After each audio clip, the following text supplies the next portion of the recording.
오늘 아침 뉴스 연구소.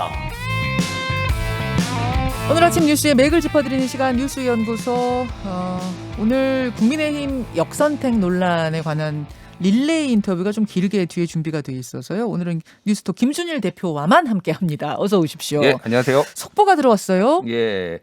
그 양경수 민주노총 위원장이 지금 경찰에 붙잡혔는데요. 오늘 오전 6시 민주노총 사무실에 있는 정구 정동 경향신문 사옥에 경찰이 경력을 투입을 했습니다. 네네. 그래서 신병을 확보하고 구속 절차에 착수를 했습니다. 그래서 불법 시위를 주도를 한 혐의죠. 그래서 지난 광화문 그 시위요. 그렇죠. 그래서 뭐 코로나19 확산을 확산하게 한 거 아니냐 이런 뭐 의혹을 받고 있는데요. 일단 영장 집행에 응하고 동행 의사를 이제 밝힌 것으로 전해졌습니다. 예, 보건의료 노조는 밤샘 협상 끝에 타결이 조금 전 됐네요. 몇 시간 전에. 그렇죠. 이제 밤샘까지는 아니고요. 어제 밤 11시까지 이제 협상을 한 다음에 그 협상안을 놓고 보건의료 노조가 이제 찬반 투표를 했습니다. 예. 3시간 정도 토론을 하고 찬반 투표를 했어요. 그래서 오늘 새벽 2시에 찬성률 83%로 정부안을 수용하고 파업을 유보하기로 했습니다. 네. 올해 5월부터 지금 13번 협상을 벌인 거거든요. 근데 이제 코로나19 4차 대유행 상황에서 파업은 자제해야 된다. 이런 공감대가 노정 양측에 좀 있었다. 이렇게 볼 수가 있고요. 결정적으로 김부겸 국무총리가 협상장을 방문을 해서 문제 해결을 하겠다라는 의지를 보인 것이 좀 긍정적인 영향을 끼쳤다고 볼 수가 있을 것 같아요. 한 5개 정도 쟁점이 있었던 걸로 아는데 어떻게 결론이 났어요? 예, 이제 22개를 요구했는데 그중에서 이 5개만은 꼭 해야 된다라는 거였어요. 그 5개가 코로나19 전담병원 인력 기준 마련, 공공의료 확충 세부 계획 마련, 간호사 1인당 환자 수 법제화, 교육 전담 간호사 확대, 야간 간호료 확대 등입니다. 이게 지금 꼭 코로나 때문만은 아닌 평상시에도 간호사들이 외쳐왔던 부분들이 많이 들어가 있는 쟁점 아니네요. 그렇죠. 뭐 전담병 코로나 감염병 전담병원 같은 경우에는 이미 예산도 잡혀 있어요 지금. 근데 지금 2개가 설립이 되고 있는데 부지 문제로 지금 아직 안 돼 있는데 그거 확실하게 만들어라. 그런 거고 뭐 공공병원도 좀 늘려라. 왜냐하면 OECD의 10분의 1 수준이거든요. 그런 문제도 있고 간호사 1인당 환자 수 법제화 같은 경우에는 예를 들면 이런 겁니다. 미국은 1인당 간호사 1인당 환자를 5명까지 볼 수 있도록 아예 법으로 돼 있어요. 근데 한국은 좀 적으면은 10명, 많으면 뭐 30명, 40명, 50명까지 막 보는 경우가 많거든요. 그러니까 이 법으로 좀 해달라 이거를. 한 명당 한 명이 50명을 보는 경우가 있다고요? 뭐 100명도 보는 경우도 있습니다. 지금 그러면 전혀 법제화가 안 돼 있어요? 예, 법제화가 안 돼 있으니까 지금 상황에 따라서 굉장히 좀 뭐 들쑥날쑥한 거죠. 그래서 생활치료센터에도 간호사들이 나가는데 저번에 한번 생활치료센터에서 환자가 사망했거든요. 그때 생활치료센터에 222명이 있었는데 간호사가 14명이 있었고 그날 당일 근무한 사람은 2명밖에 없었습니다. 그러니까 교대 근무를 해야 되니까. 그러니까 뭐 이런 열악한 환경이 있으니까 좀 한마디로 인력 확충해달라는 얘기예요. 지금. 뭐가 타결이 됐어요?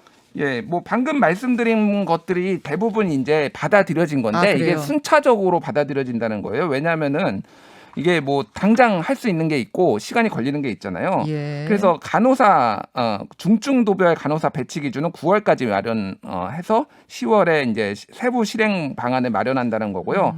생명안전수당으로 불리는 감염병 대응 의료 인력 지원금도 내년 1월부터 시행하고 뭐 이런 식입니다. 항상 이제 이런 얘기 나오면 문제는 예산 아니겠습니까? 결국은 이제 세금이고 예산이고 그럼 어디까지? 이게 이제 관건이 되겠네요. 그러니까 지금 사실 예산안이 대충 마련이 돼 있어요. 기획재정부가. 그래서 600조 원이 사상 최초로 그러는데 그 상당 부분이 이제 그 어려운 코로나로 어려운 사람들 이게 지원하는 거거든요. 그래서 이거를 더 늘려야 되는데 그럼 어디서 돈을 뺄지 이런 것들이 또 이제 국회와 기획재정부의 몫으로 남은 거죠. 그래요. 이 얘기는 잠시 후에 2부에서 그 타결 현장에 있었던 협상 현장에 있었던 보건의료노조 위원장과 얘기를 좀 더 나눠보죠. 두 번째로 갑니다. 예. 무료 변론과 두테르테. 어제 더불어민주당이 경선 6차 토론회를 치렀는데요. 오마이뉴스 주최로 열린 토론회는 사전에 1대1 방식으로 진행된다고 해서 주목을 받았습니다. 6명 후보가 1대1로 짝을 지어서 토론하는 방식이었던 거죠. 그렇죠. 근데 6명이기 때문에 조합이 15개가 나와요. 근데 15개는 다 할 수가 없어서 추첨으로 9개만 했거든요. 근데 1, 2위인 이재명, 이낙연 그 후보 토론은 추첨해서 안 나왔습니다. 어차피 뽑기였기 때문에 이건 안 나와도 방법이 없네요. 예. 그래서 어제는 정세균 후보가 이재명 후보랑 붙어서 굉장히 주목을 많이 받았어요. 그래서 기본소득 재원 도대체 어떻게 마련할 것이냐. 이거는 이제 정세균 후보나 박용진 후보가 공격이 거셌는데 이재명 후보는 뭐 답변을 하긴 했지만은 추가 질문에 답변을 하지 않고 웃어 넘겨서 태도 논란, 상대 네. 후보로부터 태도 논란, 태도 지적을 좀 받기도 했습니다. 네. 그리고 뭐 이낙연 추미애 후보는 이낙연 대표 시절에 검찰개혁 성과를 놓고 두 사람이 또 충돌을 했고요. 그리고 토론에서는 명락대전이 없었지만 장외에서는 굉장히 뜨거웠는데 그 소위 말하는 무료 변론을 놓고 이재명, 이낙연 캠프 간에 설전이 이어졌습니다. 그 두테르테 논쟁도 갑자기 뜨거워졌어요. 예. 국민의힘. 좀 뜬금없죠. 그러니까 홍준표 후보가 20개월 영아 강간 살해범을 사형시키겠다라고 페이스북에 올렸어요. 저희가 여러 번 인터뷰했던 그 20개월 아이스박스에 담겨있던 20개월 아기 시신 외할머니하고 인터뷰한 그렇죠. 그거를 홍준표 후보가 자기 페이스북에 올리면서 맞습니다. 이런 사람 사형시켜야 된다. 거기서부터 얘기가 시작된 거죠. 예, 그렇죠. 그래서 이제 그 강압적 통치로 비판을 받는 걸로 이제 두테르테 대통령이 유명하거든요. 네. 그래서 이를테면 마약 소지범 사형, 뭐 이렇게 즉결 사형 뭐 이런 걸로 해서 굉장히 논란이 많았어요. 그렇죠. 근데 이제 윤석열 후보가 홍 후보가 사형시키겠다고 하니까 이게 정상적인 거냐라고 하면서 두테르테식이다 이런 거에. 아, 이게 근데 그러니까 질문을 받고 질문에 대해 답을 하는 과정에서 나온 얘기인 거죠. 그렇죠. 예. 먼저 막 기자들의 기자회견 열면서 하고 그런 건 아닌 그렇죠. 거고. 예, 그러니까 대통령이 형사처벌과 관련된 사법 집행에 언급하는 것이 두테르테다. 이런 거는 법에 의해서 해야 되는 거다라고 얘기를 하니까 홍 후보가 또 윤 후보에 대해서 과거 문재인 정부에서 보수 진영 적폐청산 수사를 도맡았던 이력을 얘기하면서 문재인이 두테르테고 당신은 두테르테의 하수인이다. 그래서 일석이조로 두 사람을 다 때렸습니다. 아니 저는 이걸 보면서 요 앞에 어떤 질문이 있었냐면 윤석열 후보한테 기자가 아니 홍준표 후보가 계속해서 이렇게 세게 공격을 하는데 왜 아무 대꾸도 안 하세요? 그러니까 윤석열 후보가 제 스타일 아시잖아요. 저 원래 이렇게 막 받아치고 이런 대꾸하고 이런 스타일 아닙니다. 라고 말을 했어요. 저는 이걸 보면서 결국 이게 때리면 때릴수록 키워주는 셈이 되니까 이게 전략적으로 참고 있는 거 아닌가 이런 생각이 들었거든요. 예. 근데 바로 뒤에 두테르테라는 단어가 하나 딱 나오면서 확 붙어버린 거예요. 그렇죠. 예. 사실 이제 두테르테가 뭐 문제가 좀 있는 걸로 알려져 있지만 그렇다고 다른 나라 외교 그러니까 정상인데 그거를 이렇게 언급하는 게 또 적절하냐. 또 홍 후보한테는 그런 얘기도 있었어. 아니, 그러니까 윤석열 후보한테 그런 얘기도 있었어요. 그러니까. 그래서 뭐 그런 논란들이 있었고요. 어제 그 토론회, 그러니까 민주당의 토론회 같은 경우에는 간만에 정책 토론회가 였습니다. 그러니까 인신 공격이나 뭐 사생활 논란은 거의 없었고요. 네. 도대체 뭐 이를테면은 조세 감면으로 25조 원의 기본소득 재원을 어떻게 마련할 거냐 이런 논란들이 이제 있었던 거죠. 그 무료 변론을 놓고 사실은 토론 전에 좀 캠프 간에 뜨겁긴 했는데 어제 토론회 현장에서는 어땠습니까? 토론회에서는 무료 변론 얘기는 거의 나오지 않았고요. 그래요? 지난 토론회에서 무료 변론 얘기가 나왔는데 그때도 답변을 회피하더니 이번에도 이거 두루뭉술 넘어가려고 한다라고 하면서 정세균 후보가 강공을 펼쳤죠. 그래서 뭐 그런 일들이 있었는데 이게 문제가 뭐냐면은 네. 토론회가 지금 길어지면서 네. 이 관심들이 떨어졌어요. 어제 유튜브 실시간 시청자가 3,000명에 그쳤습니다.